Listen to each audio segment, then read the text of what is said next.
two teenage girls went for a walk on a warm February afternoon in small-town Indiana. They laughed. They explored. They documented their hike on Snapchat. But just hours later, both of them were gone. And chillingly, one of them had recorded their killer. This is the story of Liberty German and Abigail Williams, a case that shook the nation, captured headlines around the world, and still leaves us asking, what really happened that day on the Monon High Bridge? February 13th, 2017, Delphi, Indiana. Liberty German, 14, and Abigail Williams, 13, had the day off from school.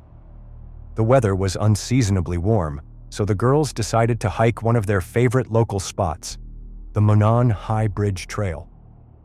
At around 2:07 p.m., Liberty posted a photo of Abigail walking on the bridge to Snapchat. It was the last confirmed image of the girls alive. They were supposed to meet Libby's dad at 3:15 that afternoon, but they never showed up. Calls and texts went unanswered, and by 5:30 p.m., their families contacted the police. What began as a search for two missing girls quickly turned into something much darker. The next morning, on Valentine's Day, their bodies were discovered in a wooded area near Deer Creek, about half a mile from the bridge. Law enforcement has never publicly revealed how the girls were killed. The exact nature of the crime scene remains sealed to this day, but police did confirm one crucial detail early on. They were investigating a double homicide. Why Libby? Why Abby? Why Delphi? Why Carroll County? I say that because this is a classic example and a clear example that evil lives amongst us. Then came the twist. Liberty German had managed to capture video and audio of the man believed to be their killer on her phone. This young lady's a hero, there's no doubt. To have enough presence of mind to activate the video system on her cell phone to record what we believe is criminal behavior that is about to occur. That footage, just 43 seconds long, became the centerpiece of the investigation.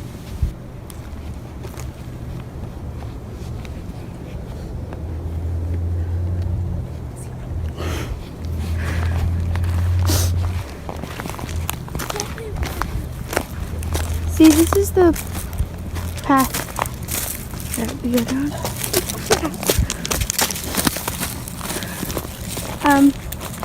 There's no path going there, so we have to go down here.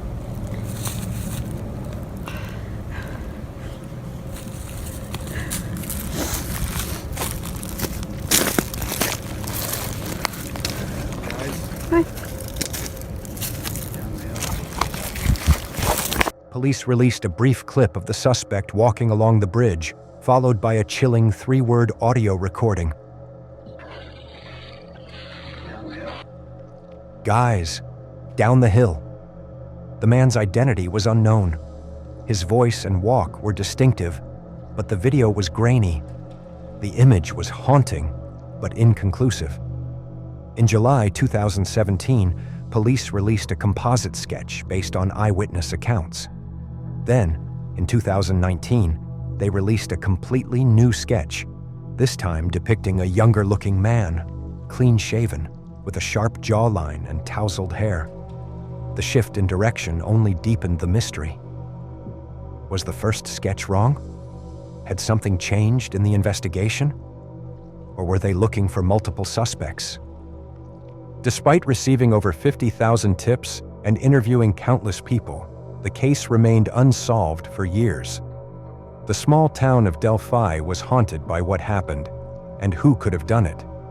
Rumors swirled. Theories took over YouTube, Reddit, and true crime podcasts. Some believed it was someone local. Others thought it had to be a stranger just passing through. Everyone had a theory. No one had answers. Then, in October 2022, more than 5 years after the murders, there was a breakthrough. Today's about Abby and Libby, focusing on them. Today was the day, but I didn't anticipate they ever thought today would be their day.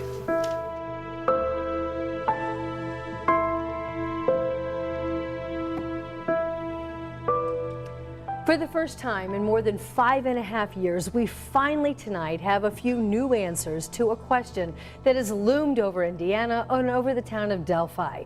Who killed Abby Williams and Libby German? This is the break their families have been waiting on for nearly 6 years. However, there are still a lot of questions people want answered about the arrest of Richard Allen. Our 13 News team has been working all day to get you some of those answers tonight. And tonight we bring you comprehensive live team coverage as 13 Investigates looks into Allen's background. And we're also hearing from members of the community who hope this day would come. Libby's family also talks with us, sharing how they're feeling, knowing that tonight at this hour, a suspect in the case is behind bars. Well, let's get straight to Scott. He's got a look at how everything went down. Scott. Well, tonight we can finally put a face with the name that we've been reporting since Friday, Richard Allen. Indiana State Police released this mugshot of Allen shortly after the news conference ended this morning around 10:30. And today we learned that Richard Allen is charged with 2 counts of murder in the deaths of Abby Williams and Libby German. Right now he's being held without bond after pleading not guilty. But police aren't giving us any information about evidence that would connect Richard Allen to these crimes. But investigators do believe Richard Allen is the man they've been looking for all these years. They had previously released 2 sketches during the first years of the investigation as they search for this suspect all over the country. And now they tell us a suspect was in Delphi all along. 50-year-old Richard Allen, a pharmacy technician living in Delphi, was arrested and charged with 2 counts of murder. Allen had actually spoken to police in 2017, shortly after the killings.